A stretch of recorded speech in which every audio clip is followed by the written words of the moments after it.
Russia and Ukraine, time to change course. Horror at Catholic school in Minneapolis. I-9 compliance and ICE raids. As the summer ends, things continue to heat up. While the official end of summer is a few weeks off, everybody knows when school starts and Labor Day passes, it's the effective end of summer.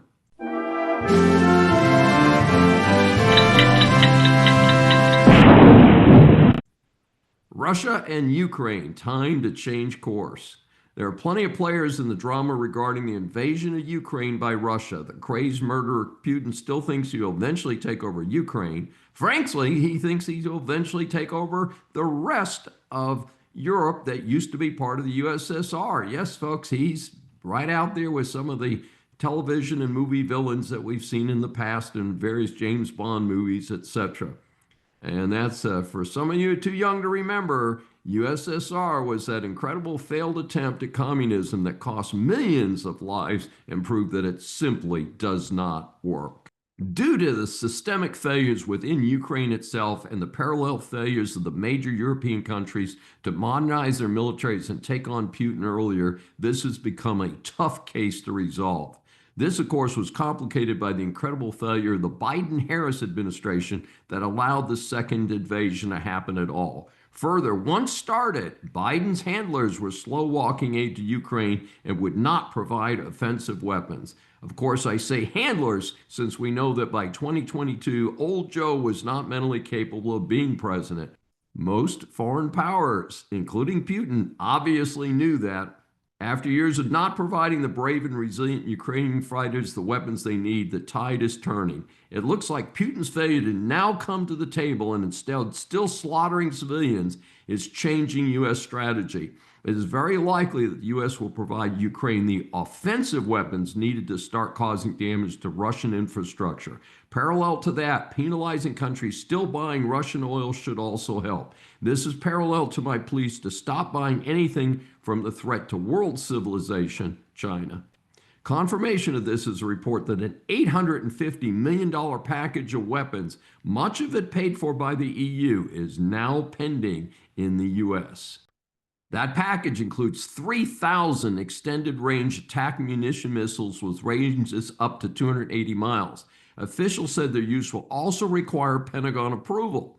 But that has been the problem all along. Let's give Ukraine the weapons and the go-ahead to use them as they see fit. They've earned that right. Military expert Stephen Bryan, who recently was a guest here on Saving America, has indicated that Ukraine is considering the best at making attack drones. It also makes its own cruise-type missiles. Bryan continues that Russia is number 2 making these type of drones, with the U.S. and China way behind. This has to be a real priority for the future of USA military. Cheap and deadly, we also have to develop capabilities for defending against those drones. Not surprisingly, some of the useless and biased talking heads of the slopstream media have criticized the president's most recent efforts to bring peace between Russia and Ukraine. Vice President Vance has spoken out to defend such efforts as not wasting time. An effort was justified, but since that did not work, tougher steps will need to be followed by the U.S. and its allies. Another positive step is that NATO is not backing down from helping Ukraine. I note the series of ridiculous demands from that murderer Putin. He wants the eastern Donbass region of Ukraine, a very productive area. He wants to make sure Ukraine never joins NATO. He doesn't want any Western troops stationed in Ukraine, and essentially wants Russia to have complete control over Ukraine and its relationship with other countries. No sensible country would agree to these demands. Russia must be punished until all such demands are taken off the table. Sadly, that means more death and destruction, but the world needs to make sure it's happening in Russia now, not just in Ukraine. The world will wait and watch as the next steps unfold. Horror at a Catholic school in Minneapolis. I attended Catholic school K through 8th grade. I now teach at a Catholic university. Any shooting is bad, and a shooting at a school is even worse in our culture. The murdering piece of garbage who did the shooting committed suicide and cannot be examined. As many do, he left a variety of materials such as videos. This event hits me on an emotional level as a parent, grandparent, and a lifelong Catholic. The shooting took place at the church associated with the Annunciation Catholic School in Minneapolis. The students were celebrating Mass on the first day of school. 2 boys, 8 and 10, were dead. 17 others were wounded. The reports are that the shooter stood outside initially and peppered the stained glass windows of the church with as many as 50 rounds. It is my approach to never use the name of a shooter in a case like this. This case actually supports my approach, given that this garbage mentions another mass shooter that he admired on his social media. Reportedly, he targeted this school, which he said in a video, since it was an easy target and would cause a great tragedy. We do know that this young man changed his first name when he was only 17 to a more feminine name and claimed to now be female. Reports identified him as a trans woman. The specific tie to the school is that his mother worked at the school for many years until she retired. There does not seem to be any animosity expressed for the school or its students in his social media. Reports are that 2 of his magazines for his rifle that were found at the scene, one said, "Kill Donald Trump," and another said, "For the children." As usual, this is an act of a true coward. I believe he will rot in hell for eternity. There are no words that will help those parents of the dead and wounded. I am not sure how those children who survived this terror will be able to move forward in their lives without their view of the world forever being clouded. I can only extend my sincere sympathy to the victims and the near victims. I hope we can discourage future shooters by refusing to give their names any form of credit that could be used by other potential shooters. I-9 compliance and ICE raids. In 1986, President Reagan was encouraged to support the Immigration Reform and Control Act, IRCA. Part of the package was enhanced protection against ethnic discrimination, the introduction of the I-9 pre-employment form, and the requirement that employers only employ people here legally, and the big one, the amnesty that granted as many as 3 million people, mostly Hispanic, their citizenship. Reagan reluctantly agreed to this bill with the understanding that there would never be another amnesty like it. Of course, it was a Democrat calm job in many measures. Virtually everyone who's ever been employed in a legitimate job since IRCA passed has been required to sign an I-9 form, and in most cases present a valid driver's license and their social security card. Smart employers make copies of the supporting documentation just in case of an audit. There have been some updates to the I-9 form since different ID verification documents can be used other than the 2 I just mentioned. From time to time, up until about the year 2000, there were routine visits by Federal Wage Hour Division folks where the I-9 forms had to be produced.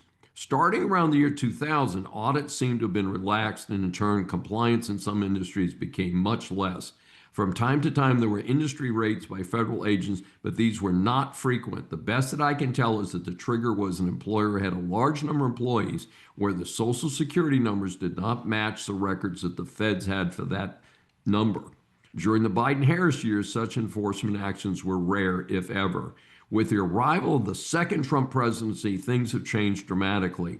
The highest profile cases have been raids of factories, with one of the most widely reported a meat processing plant, Glen Valley Foods in South Omaha, Nebraska. A reported 63 people were taken into custody by ICE, which stands for Immigration and Customs Enforcement. I highlight the Omaha case since the company defended its hiring practices by explaining that they supported their I-9 compliance by verifying applicants with the federal government's E-Verify program.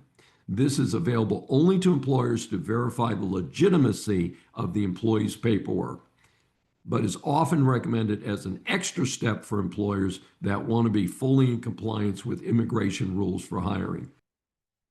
The problem is that, as a spokesperson for ICE who was defending the raid said, E-Verify has a lot of flaws. So even if an employer uses it, they still need to carefully monitor and review each person hired. This is just crazy, folks. I sure hope that the feds under the current administration will clean this up, and now employers should be able to rely on the E-Verify system. In the meantime, Janitorial services, hotels, clubs, and resorts, meat packing, and large restaurants and restaurant chains should be reviewing all their current employee records for possible issues before a potential ICE raid. For all employers, be sure to use the current I-9 form available online, and importantly, make copies of the ID documents that the new employee produces and keep them with the I-9 form. The tariff trail expands. Most Americans know that a number of countries have been targeted by the Trump administration tariff campaign. Auto, steel, pharmaceuticals, and some IT materials have been especially targeted separately from these specific countries. The latest target is furniture. Trump resorted to his Truth Social platform to announce this investigation. He reported that his goal is to bring furniture manufacturing back to the United States.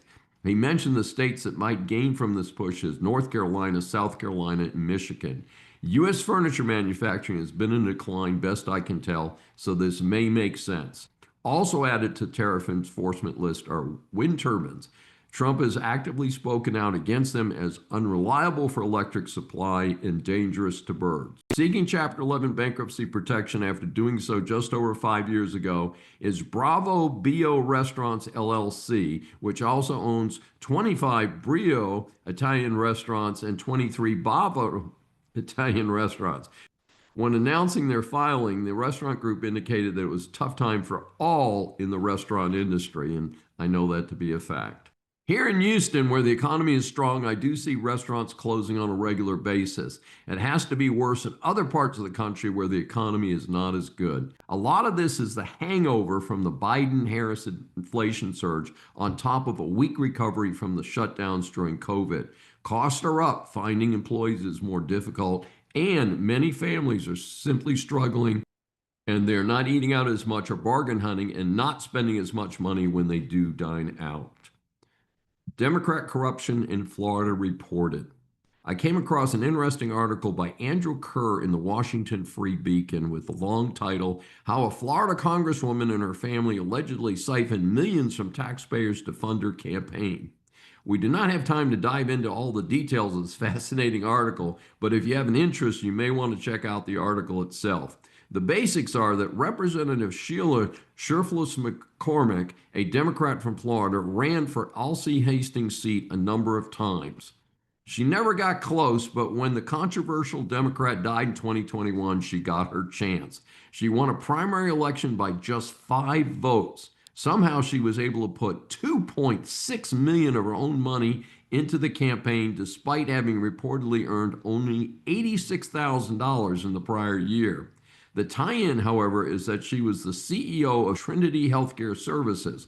According to the article sources, that company billed Florida for 17 invoices that brought the firm $5.8 million in taxpayer funds. Later, Florida's Department of Emergency Management sued, claiming that the payments were not legit.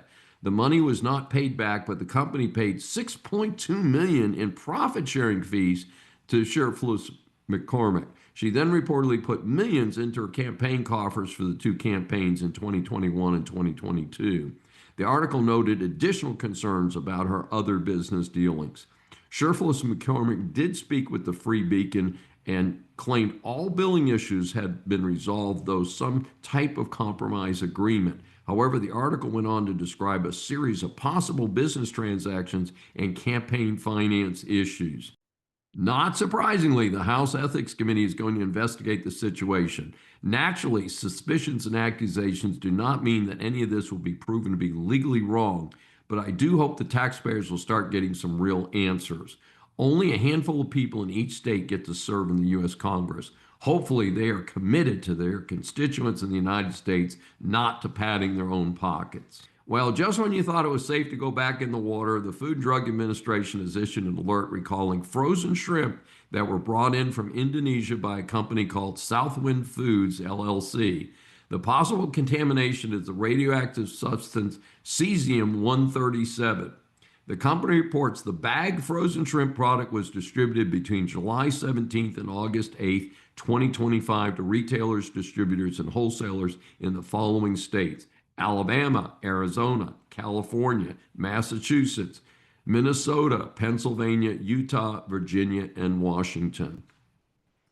Brands involved include Sandbar, Arctic Shores, Best Yet, Great American, First Street. And some of these are available from various retailers, including Walmart.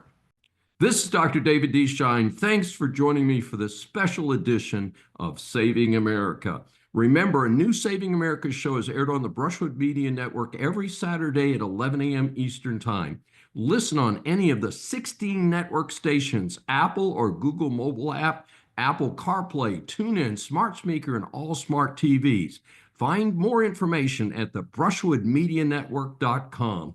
Please be sure to join us each week. We welcome and love your feedback from our growing audience.